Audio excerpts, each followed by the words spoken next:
ఆంగికం భువనం యస్య వాచకం సర్వవాంగ్మయం ఆహార్యం చంద్రతారాది తం వందే సాత్వికం శివం.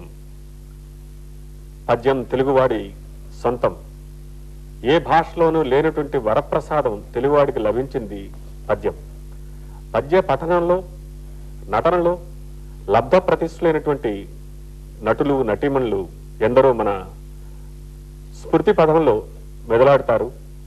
మరి ఆ వారసత్వ సంపదగా ఎంతో గొప్ప పేరు తెచ్చుకున్నటువంటి ఈ కాలం నటులలో ఎం విజయరాజ్ మరి ప్రముఖంగా పేర్కొనదగినటువంటి నటుడు. విజయరాజ్ గారు చంద్రమతి పాత్ర 3000కు పైబడి ప్రదర్శనలు ఇచ్చినటువంటి నటులు. చంద్రమతి నుంచి ఒక మంచి పద్యం వినటం ద్వారా మీతోటి పరిచయాన్ని మేము చేసుకుంటాం. చెడు దినములు కావున నా మనము ప్రతిక్షణము కీడునే శంకించున్నది. తొలుత స్వామి యొక్క కాలకౌశకుడు కుమారుని అడవికి పొమ్మన్నప్పుడు బాల్య చేపల్యము చేవాడు నేను అడవికి పోలేనన్నంత మాత్రమున ముక్కోపైన కాలకౌశకుడు కుమారుని చుబుకం పట్టుకొని చెడుగా ఏ పని చేతగానియనా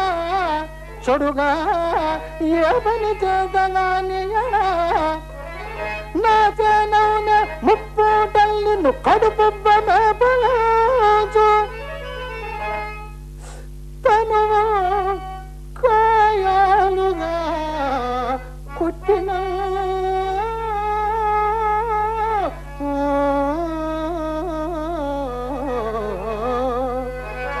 పడలేక వ్యధ ప్రాణభీతి వ్యధ పడలేక అమ్మా నేను నడవలేనన్నాను.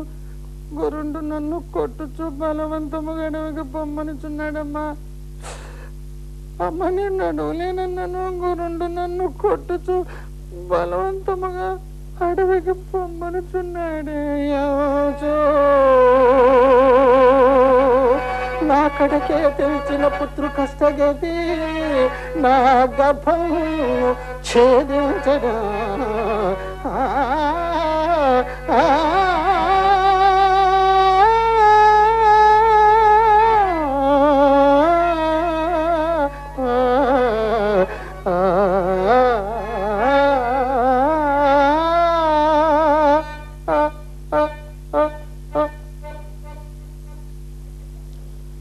అలతి అలతి పదాలతో కూడినటువంటి పద్యాన్ని లలితమైనటువంటి రాగాలతోటి సుశోభితం చేసేటువంటి అద్భుతమైన ప్రయత్నం. మరి లోహితాసుడు అడవిలోకి వెళ్ళి ఇంకా తిరిగి రాని క్రమంలో వాటి కోసం అన్వేషిస్తూ నిరీక్షిస్తూ తల్లి పాడినటువంటి చంద్రమతి పాత్రలో అద్భుతమైన పద్యాన్ని మొదటి పద్యం వినిపించారు. విజయరాజ్ గారు, పద్య పఠనంలో మీకు ఆసక్తి, అనురక్తి ఎట్లా ఏర్పడ్డాయి? మా తండ్రి గారు వారి ఆ సంగీతం ఉన్నటువంటి ఆయన అంశ వారి వల్లే నాకు సంగీతం సంక్రమించింది. నా తండ్రి గారే కాకుండా నా తల్లిగారి సంతతి వారి నుండి కూడా నాకు ఈ సంగీతం రావడానికి మా మేనమామలు కానీ మా తల్లిగారు కూడా చక్కగా పాడగలరు. వారి ద్వారా తల్లి తండ్రి వారి ఇరువురు వల్ల నాకు ఈ చక్కటి నాకు భగవంతుడు ఇచ్చినటువంటి సరస్వతీమ తల్లి నాకు ఆవహించినటువంటిది వారి ఇద్దరి ద్వారా నాకు సంక్రమించింది. ఆ తర్వాత మా గురువులు డాక్టర్ రామకృష్ణారావు గారు, వారు నాకు పద్యాల్ని ఎలా చదవాలి, ఈ పద్యం యొక్క లక్షణాలు ఇవి, ఇది దీని చట్టం అని కొన్ని చక్కగా చెప్తూ నన్ను తన శిష్యుడిగా, తన బిడ్డగా నన్ను ప్రేమించి నాకు సంగీతం నేర్పడం, ఈ పద్యాలకు బాణీలు సమకూర్చినటువంటి మా తొలి గురువు డాక్టర్ రామకృష్ణారావు గారికి నేను ఎల్లవేళలా రుణపడి ఉంటాను. తొలి గురువులు, తల్లిదండ్రులు, తర్వాత సంగీతాన్ని రామకృష్ణారావు గారి దగ్గర నేర్చుకున్నానన్నారు. గుంటూరు జిల్లా బాపట్ల మీ స్వగ్రామం. అవునండి. అక్కడ రామకృష్ణారావు గారు మరి కళాశాలలో ప్రిన్సిపల్ గా కూడా పనిచేశారు. అవునండి. మరి నటనలో మరి మెళకువలు ఎవరి దగ్గర నేర్చుకున్నారు? మా నటనకు నాకు అడుగులు నేర్పినటువంటి కేఎస్టి సాయి గారు, వారు నాకు నటనకు గురువులు. ఆ తర్వాత ఇంకా నాకు కొన్ని రచనలతో పాటలతో నన్ను ఉత్తేజితుని చేసినటువంటి సత్యనారాయణ ఆచార్యులు గారు కూడా నాకు గురువులు. మా వదిన గారి ద్వారా హై స్కూల్లో చదువుతున్నప్పుడు ఆవిడ చక్కని తెలుగు పండిట్, ఆవిడ రాసినటువంటి భారతి విద్యార్థి అనేటువంటి బుర్రకథలు కూడా హై స్కూల్లోనే నా చేత చెప్పించారు. ఆవిడ గారు దివంగతులైనారు. ఆవిడ గారికి కూడా నేను ఎల్లవేళలా కృతజ్ఞుడై ఉంటాను. తొలిసారిగా రంగ ప్రవేశం చేసినప్పుడు మరి మొదటిసారిగా నటించినటువంటి నటీనటులు ఆ విశేషాలు చెప్తారా? మీరు ధరించినటువంటి పాత్ర. మొట్టమొదటిసారిగా నేను మా గ్రామంలో లోహితాసుడు వేసిన విషయం తెలిసి మరి బండారు రామారావు గారు, రేబాల రమణ గారు వారిద్దరు బాపట్లలో హరిశ్చంద్ర నాటకం ప్రదర్శించినప్పుడు నన్ను లోహితాసుని పాత్ర వేయించారు. వసంతరావు అనేటువంటి చక్కని గాయకుడు ఆయన ఆ నాటకం పెట్టుకొని అప్పుడు దానిలో నన్ను ఈ లోహితాసుని పాత్ర వేయించినప్పుడు నేను ఆ పాత్ర చేసి దర్భల సీన్ అని ఉంటుంది, పాము కరిచే కాటు వేసేటువంటి సీను. ఆ సీన్లో ఆ పద్యం పాడేసి జాగయ్యనని కొట్టునంటూ ఆ పాటలు 2-3 పాడి చనిపోయిన తర్వాత ఆ రోజుల్లోనే అంటే 67, 68 ఆ సంవత్సరాల్లో ఆ రోజుల్లోనే ఒక పెద్ద ఆయన 10 రూపాయలు తీసుకొచ్చి నాకు, నేను హరిశ్చంద్ర నాటకాలు ఎన్నో చూస్తున్నానుగా లోహితాసుడికి కూడా పద్యాలు పాటలు ఉంటాయని తెలియదు, ఎవరో చక్కగా చేశారని చెప్పేసి ఆ 10 రూపాయలు ఇస్తున్నప్పుడు ఆ చిన్న వయసులో నేను ఇప్పుడు చనిపోయి ఉన్నాను, లేవాలా? లేదు, మరి నా పాత్ర లేస్తే పాత్ర మళ్ళా పాడవుతుంది అనేటువంటి ఉద్దేశం, మరి లేవకపోతే ఆయన బాధపడతారేమో అనేటువంటి ఆలోచన ఆ చిన్నతనంలో కూడా ఆ సందిగ్ధావస్థ అప్పట్లో కూడా కలిగింది. అయినా నా పాత్రకు అన్యాయం చేయకూడదు, ఆయన ఇచ్చే 10 రూపాయలు కాదు ముఖ్యం అని చెప్పి అలాగే పడుకున్నప్పుడు ఆయన గమనించి ఆ 10 రూపాయలు పడుకున్న నా చేతిలో పెట్టేసి వెళ్ళిపోయారు. లేచి కట్టిన వేగానే వచ్చి, అయ్యా మీరు లేవలేదనుకున్నారేమంటే, నాకు అర్థమైంది బాబు, నువ్వు చనిపోయినావు అనే సంగతి అన్నారు. ఆయనతో ఆ సమాధానం తీసుకున్నప్పుడు తృప్తిపడ్డాను. అలా వస్తున్నప్పుడు బండారు రామారావు గారు హరిశ్చంద్ర నాటకాన్ని మరి చాలా చివరి స్థానంలో ఉన్న దాన్ని ఉచ్చస్థితికి తెచ్చి దాని వైభవాన్ని రుచి చూడకుండానే చనిపోయినారు. ఇప్పుడు దాని వైభవం చాలా బాగుంది హరిశ్చంద్ర నాటకం. అప్పుడు ఆయన ఏమన్నారంటే, బాబు నువ్వు చాలా బాగా పాడావు నాయన అని నేను అడిగినప్పుడు, మీరు నన్ను ఏరా మాయమ్మ నెట్లేడో పద్యం పాడనివ్వలేదుగా అని చెప్పి చిన్నతనంగా మాట్లాడినప్పుడు, అయ్యా నువ్వు పాడతావని నాకు తెలియదు నాయన అన్నారు. అయితే ఎక్కడ పాడాలో కూడా నాకు తెలుసు, మీ కలికి రెక్కలు రాని పద్యం ముందు పాడాలి నాకు తెలుసు అంటే, ఈసారి తప్పనిసరిగా పాడిస్తాను ఆయన అంటూ ఆ మహామనీషి కల్మషం లేని హృదయంతో ఆ ప్రక్కన ఉన్నటువంటి నాటకం పెట్టుకున్నటువంటి వసంతరావు అని ఆయనతో, రే వసంతరావు, ఈ కుర్రవాడు చక్కని మహా నటగాయకుడు అవుతాడని ఆనాడు అన్నది చాలా కాలానికి తర్వాత నాకు గుర్తుకు తెచ్చాడు ఆ వసంతరావు గారు. అలా మంచి ఆశీర్వచనం ఇచ్చినటువంటి ఆ మహానుభావుడికి కూడా నేను ధన్యవాదాలు చెప్పాలి. ఆనాడు ఆ మహానుభావుడు అలాంటి ఆశీర్వాదం ఇచ్చాడు. నా తల్లిదండ్రులు, ఇలాంటి పెద్దలు, గురువులు, వీరందరి ఆశీస్సులతో ఇప్పటి వరకు నేను మనగలుగుతున్నాను. విజయరాజు గారు, కురుక్షేత్రం అలాగే హరిశ్చంద్ర ఇత్యాది నాటకాలతో పాటు మీరు క్రైస్తవ నాటకాల్లో కూడా మరి స్త్రీ పాత్ర ధారణ కూడా చేశారు మీరు. అవునండి. సిలువధార నాటకంలో మేరీమాత పాత్ర బాగా లోకంలో ప్రసిద్ధం. అవును సార్. ఆ పాత్రకు సంబంధించినటువంటి ఒక మంచి పద్యం వినిపిస్తారు. అలాగే యేసుక్రీస్తుని సిలువ వేసుకుంటానికి లాక్కు వెళుతూ ఉంటారు వీధుల్లో. తన బిడ్డ ఇలా యూదుల చేత హింసింపబడుతున్నటువంటి బాధతో తను ఆ వీధుల వెంట వెళుతూ పద్యం పాడుతుందండి మేరీమాత. జననము ఆదిగా ప్రభుని సంస్థవము దప్ప,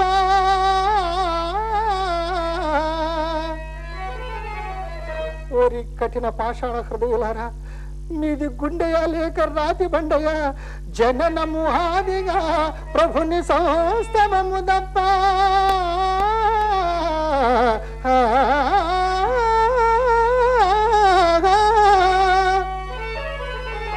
ఎట్టి పాప మెరుగని నా ముద్దు పట్టిని అకట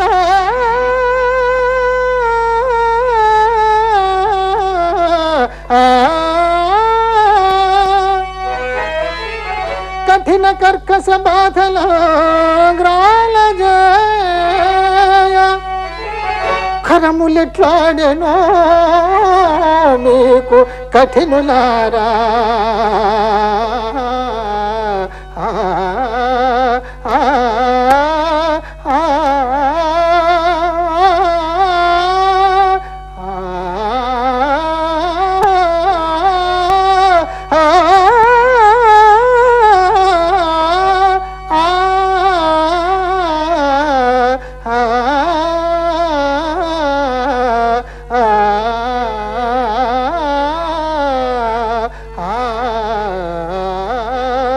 కరములెట్లాడెనో మీకు కఠినులారా.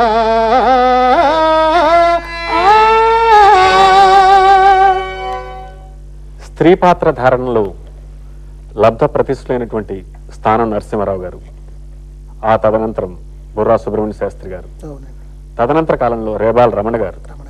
మరి ఈ 3 పేర్లు చెప్పుకున్న తర్వాత 4వ పేరు మరి తెలుగునాట విజయరాజు గారిది. ముఖ్యంగా చంద్రమతి పాత్ర పోషణలోను, మరి ఆహార్యంలోను, హావభావ ప్రకటనలోను వీరందరి యొక్క మరి ఎంతో కొంత వాళ్ళ ఇన్ఫ్లుయెన్స్ మీ మీద ఉందని మేము భావిస్తాం. తప్పనిసరిగా ఉంది సార్. నాకు ముందు వారిని అనుసరించాల్సిన బాధ్యత ఉంది. అది నా అదృష్టం. అలాంటి మహానటులు, గాయకులు వారి తర్వాత నేను రావడం, వారి ద్వారా కొంత స్ఫూర్తిని నేను సంపాదించుకోవడం ఇది నా అదృష్టం. రేబాల రమణ గారు చక్కని నటులు, గాయకులు. వారు కొంత నాకు ఇన్స్పిరేషన్ తప్పనిసరిగా. వారి రాగాలు కూడా కొన్ని నేను తీసుకోవాల్సి వచ్చింది. ఎందుకంటే అక్కడ సందర్భానికి ఆ రాగాలు అవసరం. అలాంటి రాగాలు మా గురువు గారు కూడా అనేవాడు, ఆ రాగం మార్చొద్దు, సంగతులు మార్చుకుందాం అని చెప్పేసి ఆయన అక్కడ అన్న సంగతులు కొన్ని మార్చాం. దగ్గర కొన్ని రాగాలు కూడా ఆయనవే తీసుకోవాల్సి వచ్చింది. అలాంటి చాలా సందర్భోచితమైనటువంటి రాగాల్ని ఆయన కూడా దానిలో హరిశ్చంద్ర నాటక చంద్రమతిగా పాడడం జరిగింది. అందువల్ల ఆయన నాకు స్ఫూర్తి అని చెప్పడానికి ఏమాత్రం సందేహం లేదు. నటనలో ఒక్కొక్కసారి మీరు చేసినటువంటి పాత్రలు కొన్ని దుఃఖపూరితమైనటువంటి, ముఖ్యంగా చంద్రమతి లాంటి పాత్రలు ఒక్కొక్కసారి పాత్రలో లీనమయ్యేటువంటి పరిస్థితి కూడా ఉంటుంది. అవునండి. మరి మహానటులతో మీరు నటించారు, ఇట్లాంటి అనుభూతి ఏదైనా ఒకటి? మొట్టమొదట్లో నేను నాటకాలు ఆడుతున్న క్రొత్తలో హరిశ్చంద్రుడితో జన్మజన్మలకు మీరే నా భర్త కావలేను అంటూ చివరిగా వధ్యశిల దగ్గరికి వెళ్ళేసి ఆ శిరస్సు వంచేటప్పుడు నాకు తెలియకుండా పాత్రలకు వెళ్ళిపోయాను. ఏడుస్తూనే ఉన్నాను. అప్పుడు హరిశ్చంద్రుడి పాత్ర రత్నకుమార్ గారు. నేను మొట్టమొదటిసారి హరిశ్చంద్రుడితో ఆడిన ఆయన మొదటి హరిశ్చంద్రుడు కూడా రత్నకుమార్ గారు. ఆయన మన బాపట్ల వాసి. ఆయన నా పరిస్థితి గమనించాడేమో. ఆ చివరి పద్యం అంతా అయిపోయి, హృదయమా ఖడ్గమా పద్యం అంతా అయిపోయిన తర్వాత అబ్బాయి విజయరాజు లేని నన్ను తట్టేంత వరకు నేను మళ్ళా ట్రాన్స్లోకి రాలేకపోయాను. నేను మామూలు మనిషిని కాలేకపోయాను. అప్పుడు తెలిసింది, ఎప్పుడు నటించాలి కానీ జీవించినట్టు నటించాలి కానీ జీవించకూడదు. జీవిస్తే చాలా ప్రమాదం ఉందని చెప్పి ఎప్పుడైనా అలాంటి పరిస్థితి వస్తున్నప్పుడు వెంటనే వెనక్కి తిరిగి దానిలో వెళ్లకుండా వెనక్కి వస్తూ జాగ్రత్త పడుతూ వచ్చాను. నేను ఏడ్పించాను తప్ప నేను ఏడవలేదు. అప్పటి నుంచి అంతకుముందు ఏడ్చి ఇబ్బంది పడ్డాను. అక్కడి నుండి ఏడ్పించాలి తప్ప నేను ఏడవకూడదని ఏడవకుండా జాగ్రత్త పడుతూ వచ్చాను. ఏడిస్తే చాలా, ఒకవేళ జీవించడం అంటే పొడవాలి ఎదుటి వ్యక్తిని, పొడి చేస్తే అయిపోతాం. కనుక జీవించినట్టు నటించాలి కానీ జీవించకూడదు నటనలో అని చెప్పి ఆనాడు తెలుసుకున్నప్పుడు చాలా జాగ్రత్త పడుతూ వచ్చాను. అది ఎప్పటికీ నేను మర్చిపోలేని సంఘటన. చాలా మంచి అనుభూతి విజయరాజు గారు. మోక్షాభిషేకం అనేటువంటి ఒక నాటకంలో సప్తరాగమాలిక అంటే 7 రాగాల సమిశ్రంగా ఒక అద్భుతమైనటువంటి విన్యాసం చేశారు మీరు, పద్య విన్యాసం. ఆ పద్య పఠనం రెంటపల్లి బాలస్వామి గారని మహా కవి, ఆయన సంగీత దర్శకుడు, కవి, అన్ని విధాలు చాలా గొప్ప మహా మనిషి. ఆయన మోక్షాభిషేకం అనే నాటకంలో సుకుమార పాత్రలో శృంగారం, చక్కటి శృంగారం, తన ప్రేయసిని వర్ణిస్తూ ఆ శృంగారాన్ని చాలా చక్కగా రాశారు. అది 7 రాగాల్లో చక్కగా మిక్స్ చేయబడ్డాయి.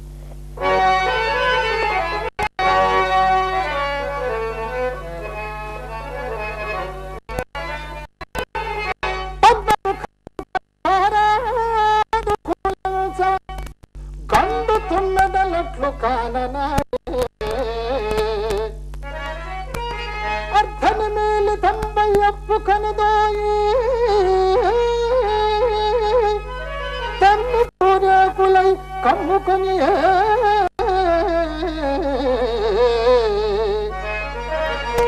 లేవులనే తగత్రోసి పుచ్చడు చెక్కిళ్ళ సబగులు మక్కువాయ ధరాలు సములు అమృతపు ధారలు తమిదీర నేరవాయ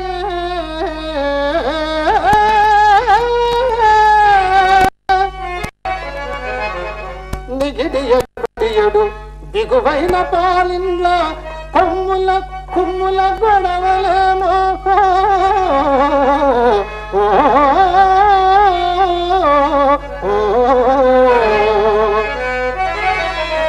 నడుము నదాలదా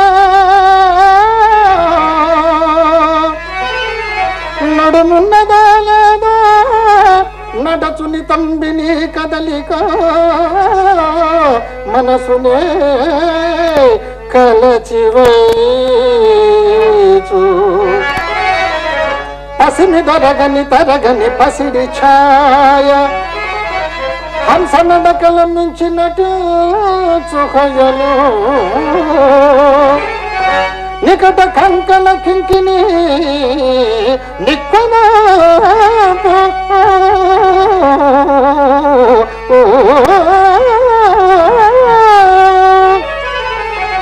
నికట కంకణ కింకిని నిప్పణం పుప్పడయలకు బంధీని పల్లవకి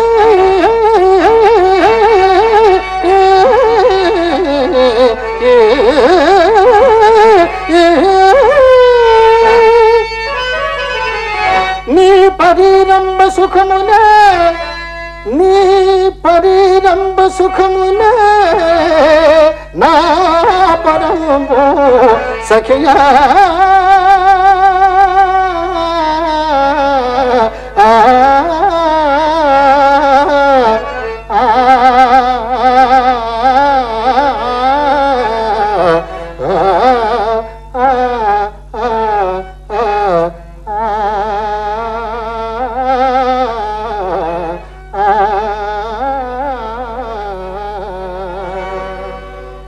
చాలా సంతోషం అండి. ఆంధ్రదేశంలోనే కాకుండా ఢిల్లీ, ముంబై, అలాగే మైసూర్, బెంగళూరు ఇలా అనేక ప్రాంతాల్లో నాటక ప్రదర్శనలు ఇచ్చారు. చెన్నైలో కూడా ప్రదర్శనలు ఇచ్చారు. అనేక మంది అభిమానుల్ని మీరు కలిగి ఉన్నారు. ఒరిస్సాలో కూడా. మరి మీకున్న అభిమానుల్లో ఒక విశిష్టమైన వ్యక్తిని నేను గుర్తు చేస్తున్నాను. రఘుపతి వెంకయ్య అవార్డు గ్రహీత సుప్రసిద్ధ చలనచిత్ర నటుడు గుమ్మడి వెంకటేశ్వరరావు గారు. వారికి మీ పట్ల ఈ ఆదరం, అభిమానం అవి ఎలా ఏర్పడి ఆ అనుభూతిని మాతో పంచుకోవాలని కోరుకుంటాం. 81వ సంవత్సరంలో చిలకలూరుపేటలో నాకు స్వర్ణ కంకణం ప్రదానం చేస్తున్న సమయంలో గుమ్మడి గారిని, అక్కడ సాలుబుడే గారిని మంచి కళాభిమాని, పౌరాణిక నాటకాభిమాని, ఆయన నాకు సన్మానం చేస్తున్నప్పుడు డాక్టర్ చక్రపాణి గారు వారంతా చేస్తున్నప్పుడు ఆయన అతిథిగా వచ్చారు. ఆ రోజున హరిశ్చంద్ర నాటకం వారణాసి నుంచి జరుగుతాం. దానికి ముందుగా గయోపాఖ్యాన నాటకం జరిగింది. ధూళిపాళ గారు, ఏవి సుబ్బారావు గారు వీరందరితో హరిశ్చంద్ర నాటకం వారణాసి నుంచి. అప్పుడు ఆయన ఆ రోజున కూర్చొని చూస్తున్నారు. ఆయన్ని భోజనానికి వెళ్ళదనమ్మంటే కొంచెం సేపు చూసి వస్తాను అని చెప్పన్నారు. అప్పటికి సన్మానం ఇంకా జరగలేదు. ఆయన ఏమన్నారంటే చూస్తూ ఉన్నారు. నన్ను చూసి ఇంకా ఆయన పిడకల సీన్లో ఈ బిడ్డ కొరకు ఆడు ఇవన్నీ చూస్తే ఆయన ఎడుతున్న వాళ్ళు వచ్చి పిలుస్తున్నా కూడా కనీసం తల కూడా ప్రక్క తిప్పకుండా నన్ను డిస్టర్బ్ చేయొద్దు, నన్ను చూడనివ్వండి అని. ఆ రోజున ఆ నాటకం చూసి వెంటనే సన్మానం చేస్తూ తన హక్కును చేర్చుకున్నాడు. నన్ను తన బిడ్డలాగా నన్ను కుర్చీలు చాలకపోతే వెంటనే త్వర మీద కూర్చోబెట్టుకున్నాను. రాబాబు అక్కడ ఎక్కడ కూర్చొని చిన్నవాడిని బాగా నేను కూర్చోబెట్టుకుని ఒక బిడ్డలాగా నన్ను ఆదరించి అప్పటి నుండి ఇప్పటి వరకు ఒక 16 నాటకాలు చూశారు. వాటిలో వాడు నాన్నగారు చనిపోయినప్పుడు ఆ కర్మ రోజున వేసిన నాటకం తప్ప మిగతా రోజులన్నింటిలోనూ ఆయన సన్మానాలు చేస్తూనే ఉన్నారు. ఏ సంస్థల వారు ఆయన పిలుస్తున్నా నాకు సన్మానం చేస్తారు. అలా ఆ రోజున కంకణధారణ చేస్తూ తరువాత ఈ మధ్య 25 సంవత్సరాలు నాకు 25 వసంతాలు స్వర్ణ రజతోత్సవ సందర్భంగా గుంటూరులో నా శిష్యులు ఎన్ రవికుమార్ పీడి, ఆయన హరిశ్చంద్రుడు, తర్వాత మరి ప్రభాకర్ అనే అతను నా శిష్యుడు చంద్రమతి పాత్ర, వారిద్దరూ నాకు వెండి కిరీటంతో స్వర్ణ కంకణంతో సన్మానం చేస్తున్నప్పుడు గుమ్మడి గారు, అటు సాయి కుమార్ గారు, పిజి శర్మ గారు, సినీ నటులు సాయి కుమార్, యువ నటులు వారు కూడా గుంటూరు రావడం జరిగింది నన్ను సత్కరించడానికి. ఆ రోజున వచ్చి నన్ను సత్కరించారు. నాయన నేను ఇక్కడ కాదు హైదరాబాద్లో మళ్ళీ నేను నీకు రజతోత్సవం చేస్తున్నానని అక్కడ మరి గిరిబాబు గారు, సత్యనారాయణ గారు, సారథి గారు వీరందరూ, సి నారాయణ రెడ్డి గారు, రమణాచారి గారు వీరి పెద్దవారి సమక్షంలో గొప్పగా రవీంద్ర భారతిలో కూడా గత సంవత్సరం నాకు సన్మానం చేయడం జరిగింది. ఇప్పటికీ బాబు ఎప్పుడు వస్తున్నావు అంటుంటా, నాయన అంటుంటాడు. అలా గుమ్మడి గారు నన్ను తన సొంత బిడ్డలాగా నన్ను ప్రేమిస్తారు. గిరిబాబు గారు సొంత తమ్ముళ్లాగా నన్ను ప్రేమిస్తూ ఉంటారు. వారిద్దరూ ఆనాడు అక్కడ హైదరాబాద్లో కూడా మంచి సన్మానం చేయడం జరిగింది. ఇలా మహా గొప్ప ప్రజానాయకుడు, ప్రజాభిమాని జిఎంసి బాలయోగ్ గారు ఢిల్లీలో నన్ను ఇక్కడ నుండి సి నారాయణ రెడ్డి గారు ఢిల్లీకి నాటకాన్ని తీసుకువెళ్ళి ఒక రత్నాన్ని చూపిస్తున్నాను చూడండి అని చెప్పేసి ఢిల్లీలో ప్రదర్శన ఏర్పాటు చేసి అప్పుడు ప్రముఖులందరూ రాజకీయ ప్రముఖులందరూ మన తెలుగు వాళ్ళందరినీ కూడా పిలిపించి ఆనాడు అక్కడ ఢిల్లీలో ప్రదర్శింపజేసినప్పుడు బాలయోగి గారి ద్వారా సత్కారం జరిగింది. ఆయన వెంటనే కాట్రేని కోనని వారి స్వగ్రామం ప్రక్కన ఒక పెద్ద ఫంక్షన్కి వస్తూ విజయరాజు గారికి నేను అక్కడ సన్మానం చేయాలన్నప్పుడు ఒక కంకణం తయారు చేస్తే అక్కడ జేఎంసీ బాలయోగి గారి ద్వారా కూడా నాకు స్వర్ణ కంకణం బహుకరణ జరిగింది. అలాగా ఒక 6 స్వర్ణ కంకణాలు బహుమతిగా పొందాను ఈ చిన్న వయసులో. అది కళామ తల్లి నన్ను ప్రేమించి తన ఒడిలో చేర్చుకోవడం నా తల్లిదండ్రులు చేసుకున్న పుణ్యం ఇది.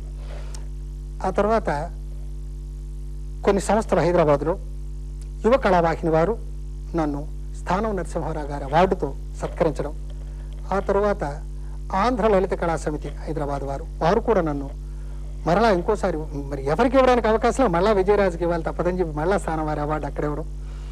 తరువాతను కళారాజ్యం సంస్థ వారు మున్నంగి భాస్కర్ గారు వారు మహానుభావులు రాజారావు గారు అవార్డు, ఆ తర్వాత మహానటి సావిత్రి గారి అవార్డును బంగారు పథకాన్ని నాకు బహుకరించడం జరిగింది. చాలా సంతోషం విజయరాజు గారు. చెప్పండి. నాటకాయక చక్రవర్తి, నట శిరోమణి, మరి అభినవ చంద్రమతి, అభినవ శారద, ఇలాగా అనేక బిరుదులు కూడా మీరు అందుకున్నారు.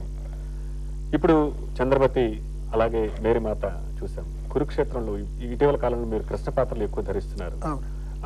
కురుక్షేత్రంలో రాయబారం ఏదైనానండి కృష్ణ పాత్రకి సంబంధించి ఒక మంచి పద్యం. అలాగే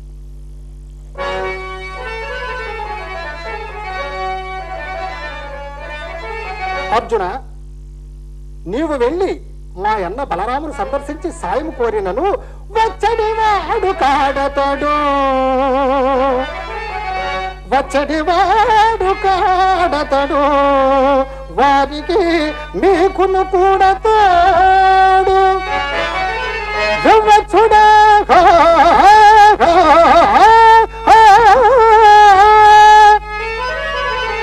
అమ్మహుని భావము ముందరింగినాడా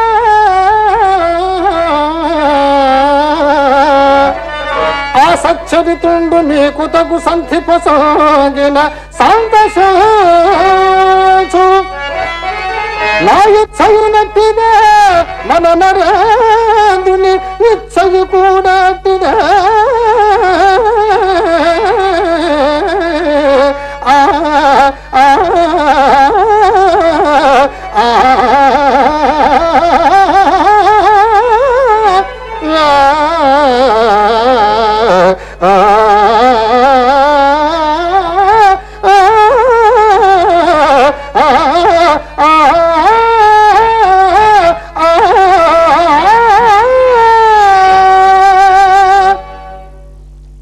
కర్ణపేయమైనటువంటి సంగీతం అజరామరం కదా. పద్యనాటకానికి ఆదరణ తగ్గుతోంది అనేటువంటి అభిప్రాయంతో మీరు ఏకీభిస్తారా? ఏకీభవించనండి. నాటకం ఫౌండేషన్, ఇది మాత్రం ఎప్పుడూ తగ్గదు. టీవీలు దెబ్బకు సినిమాలు పడిపోయాయి అన్నారు, అవి ఒక్కొక్క కాలానికి వస్తూ ఉంటాయి, పడిపోతూ ఉంటాయి. కానీ ఈ నాటక కళ మాత్రం చనిపోదు, పడిపోదు. ఇది ఎప్పుడు స్థిరంగానే ఉంటుంది అంతే. ఎట్టి పరిస్థితి ఒక అపోహ జనాల్లో పౌరాణిక నాటకం అంతరించిపోతుందేమో అనుకుంటున్నారు, కానీ ఎట్టి పరిస్థితుల్లో అంతరించదు. ఇది సజీవమైన కళ, ఇది మన ఆంధ్రదేశం యొక్క సొత్తు, ఇది మాత్రం ఎక్కడికి పోదు. విజయరాజు గారు, పద్య నాటకానికి ఇంకా ప్రాచుర్యం లభించటానికి, జనం మధ్యకి ఇంకా వెళ్ళటానికి ఏం చేస్తే బాగుంటుందని మీరు భావిస్తున్నారు? ఆ బాధ్యత కళాకారుడి మీద ఉందండి. కళాకారులు ప్రేక్షకులకు ఏమి కావాలో, ఏ టైంలో కావాలో, ఎలా ఉండాలనేటువంటిది అలాన్ని ఆలోచించి అలా వారి అభిరుచికి అనుగుణంగా కళాకారులు మనగలిగిన నాడు ఈ కళ చాలా గొప్పగా ఉంటుంది. కళాకారులదే ఈ బాధ్యత. ఈ కళ అంత మరి చనిపోదు, సజీవంగా ఉంటుందన్న ఇబ్బంది కలగకుండా ఈ కళ ఇంకా ముందుకి మరి పౌరాణిక నాటకం రంగస్థలం ఇబ్బంది పడకుండా ఉండాలంటే కళాకారులది బాధ్యత. ఎంతో లబ్ధ ప్రతిష్ఠులైనటువంటి నటులతో కలిసి నటించినటువంటి విజయరాజు గారు మరి అనేకానేక పాత్రలను, అనేకానేక వైశిష్ట్యాన్ని, ఇటు పురుష పాత్రలను, స్త్రీ పాత్రలను అన్నిటినీ కూడా పోషిస్తూ తనదైనటువంటి ఒక బాణిని, తనదైన ఒక ముద్రను మరి భావి తరాలకు అందిస్తున్నటువంటి విజయరాజు గారికి ధన్యవాదాలు తెలియజేస్తూ మరొక సందర్భంలో వారితోటి మరికొన్ని ముచ్చట్లు మనం పంచుకుందాం. నమస్కారం విజయరాజు గారు. నమస్కారం.